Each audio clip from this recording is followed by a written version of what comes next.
Look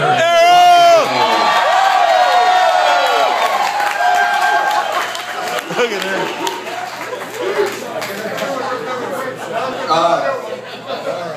Arrow. I just want to thank the parents for throwing this great party weekend, both parents. I think it'd be great to toast Jason and Sam and hope they have a happy future. No, that's not it. Please drink to Jason and Sam.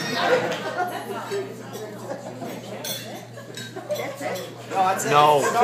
Now that everyone has more alcohol in them, I'd like to begin.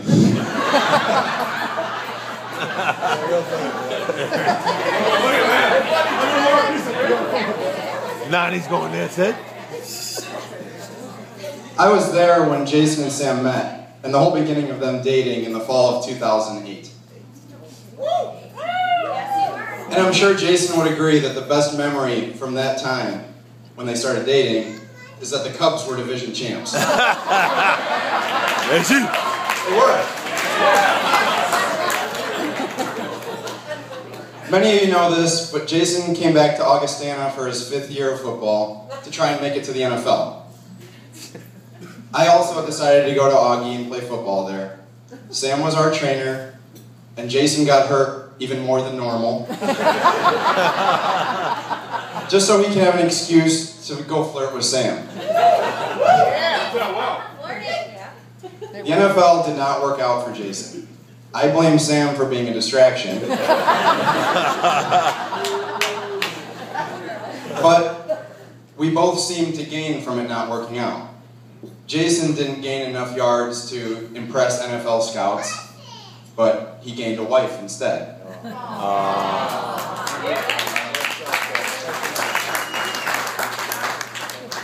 I benefited from this because if he had signed a big $1 million contract, my $27 gift might look a little cheap.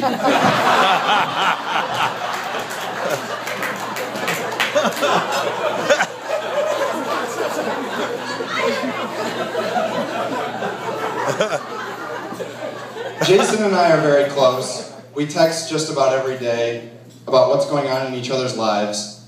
Sometimes it even gets pretty deep and heartfelt. The other 99% of the time, our texts are about the Cubs or how we're bored at work. Although my favorite conversations with Jason are the ones where we try and think of inventions or business ideas so we never have to go to work again.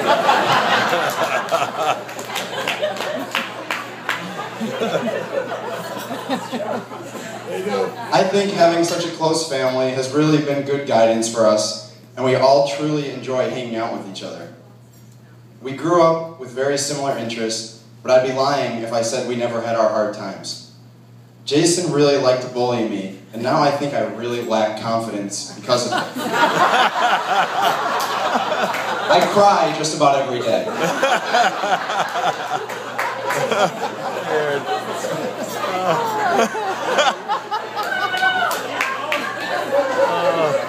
I remember one instance when I was very little, when Jason and I were playing outside.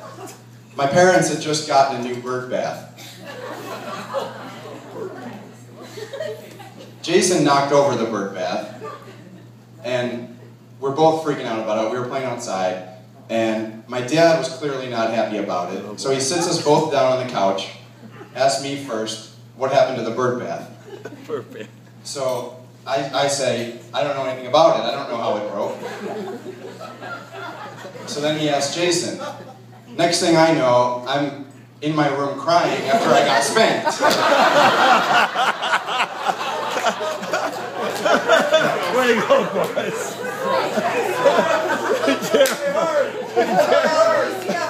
Yeah, real Italian, never rat on your friends.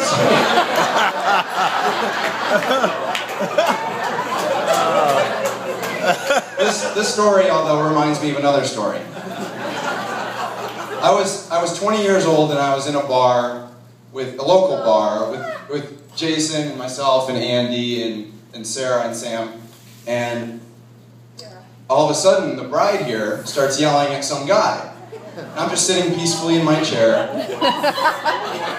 So I get in between them, and You know, Mom, you might want to earmuff it for this story. Yeah.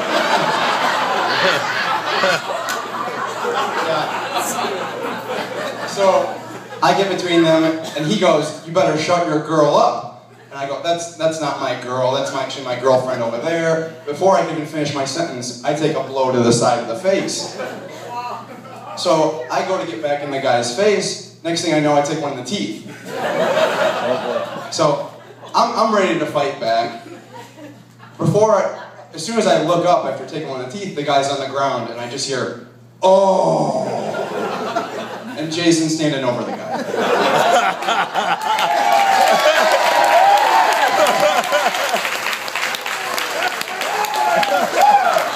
Well, I'm sure I could have taken the guy. But I was very glad at that point I didn't need to. I had Jason with me. Unlike the bird bath story, this shows how much our friendship has grown. Jason and I are very similar. I think that has always caused us to butt heads a little. And we used to fight when we were little. But we've always been close, playing catch in the backyard or basketball 5 days a week. I beat him once. One time out of 10,000 probably competitions we've done in our life. He didn't talk to me for a weekend. Jason used to tell me when I was little, we both wanted to be professional basketball players. He told me that brothers weren't allowed to be in the NBA together. He said I could be a ref. Because he would get there first. Thanks a lot, ref. Jason used to make me cry all the time when I was little. There was the bird bath story where I get spanked. The time when I was about 3 years old and he took my pennies as payment not to tell on me for breaking something in the house, and then told on me anyway. The times him and Sarah would open the bathroom door and make me cry while I was sitting on the toilet. The times Jason and Sarah would threaten to put me in the garbage can until I cried. The times when they would take turns holding me down and tickle me until I cry or pee my pants.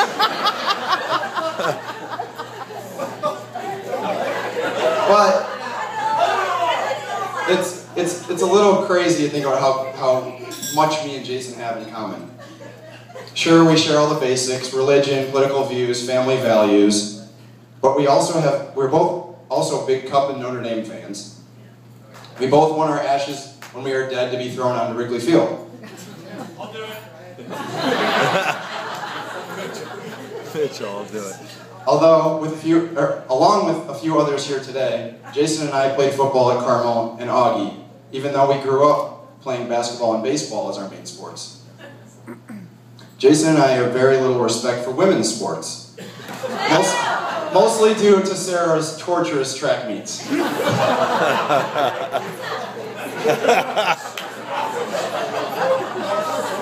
They were 8 hours long. We have the same taste in TV shows and movies. We both still think the Cubs have a chance at the World Series this year. Or next year, if they're not this year. We're both extremely competitive and honestly think we have the best hands in the state. Both our significant others are girls with boys' names from St. Charles. I'm sure both our basketball games have gone downhill this summer. We usually play hundreds of games a summer, and now that I moved, we don't play anymore. The incredible thing about our basketball games is first, that I rarely, if ever, win, and if one day we'll be going from throwing fists to the next day wanting to play again. And Jason really has made me the athlete that I ever became. He pushed me and he made me passionate about sports. One last memory comes to mind. There was this one time in college, I was at a house party, and Jason was also there. Jason, passing on many good beer pong players, mostly Alaska was his common partner, decided to play with some random girl instead. I saw a whole new side to him. He didn't care at all that she couldn't make a single cut. Or that she didn't really like drinking beer, so he was forced to drink them all. He wasn't interested at all in the beer pong game, or his friends around him, or the party at all. When I look back at that party, I know now that he was just trying to show off because he was partners with a really good-looking girl. And you want to know something? I think I remember Sam being at that party too. I'm just kidding. The girl was Sam. And that beer pong partnership, while not winning many games, has now gone as far as any beer pong partnership in the history of the sport. They got married.